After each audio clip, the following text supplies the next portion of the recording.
किन्नरों की दुनिया एक अलग तरह की दुनिया है जिनके बारे में आम लोगों को जानकारी कम ही होती है। लेकिन क्या आपने कभी सोचा है कि हमारी तरह वे किस देवता की पूजा करते हैं? वास्तव में अर्जुन और उलूपी के पुत्र अरावन किन्नरों के देवता है।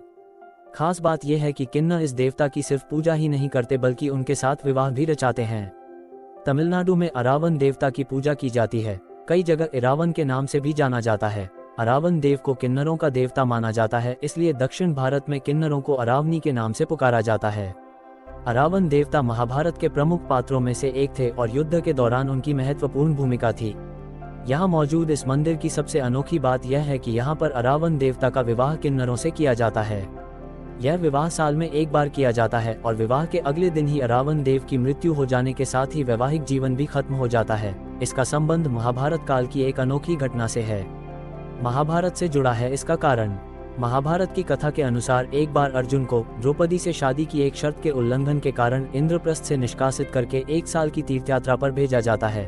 वहां से निकलने के बाद अर्जुन उत्तर पूर्व भारत में जाते हैं, जहां की उनकी मुलाकात एक विधवा नाग राजकुमारी उलूपी से होती है। दोनों को एक दूसरे से प्यार हो जाता है और दोनों विवाह कर लेते हैं। विवाह के कुछ समय पश्चात उलूपी एक पुत्र को जन्म देती है जिसका नाम अरावन रखा जाता है। पुत्र जन्म के पश्चात अर्जुन उन दोनों को वहीं छोड़कर अपनी आगे की यात्रा पर निकल जाता है। अरावन नागलोक में अपनी मां के साथ ही रहता है। युवा होने पर वो नागलोक छोड़कर अपने पिता के पास आता है। तब कुरुक्षेत्र में महाभारत का युद्ध चल रहा होता है, इसलिए अर्जुन उसे युद्ध करने के लिए रणभूमि में भेज देता है। महाभारत युद्ध में एक समय ऐसा आता है जब पांडवों को अपनी जीत के लिए मां काली के चरणों में स्वेच्छित नर बलि हेतु एक राजकुमार की जरूरत पड़ती है। जब कोई भी राजकुमार आगे नहीं आता है तो अरावन खुद को स्वेच्छिक नर बलि हेतु प्रस्तुत करता है, लेकिन वो शर्त रखता है कि वो अविवाहित नहीं मरेगा।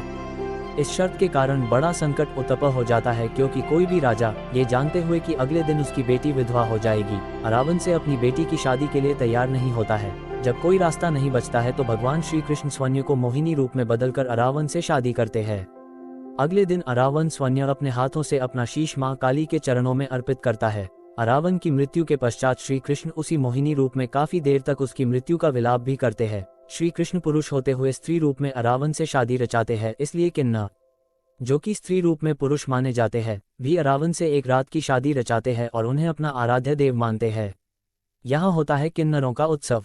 अरावन देवता का सबसे प्राचीन और मुख्य मंदिर विल्लुपुरम जिले के कूवगम गांव में है। कूवगम गांव में हर साल तमिल नव वर्ष की पहली पूर्णिमा को 18 दिनों तक चलने वाले उत्सव की शुरुआत होती है। इस उत्सव में देशभर से और विदेशों से भी किन्नर आते हैं। पहले 16 दिन खूब नाच गाना होता है और हंसी खुशी शादी की तैयारी करते हैं। 17वें दिन पंडित द्वारा विशेष पूजा होती है, जिसके बाद अरावन देवता के सामने मंदिर के पंडित भगवान की ओर से किन्नरों के गले में मंगलसूत्र पहनाया जाता है। अरावन की मूर्ति से शादी रचाते हैं।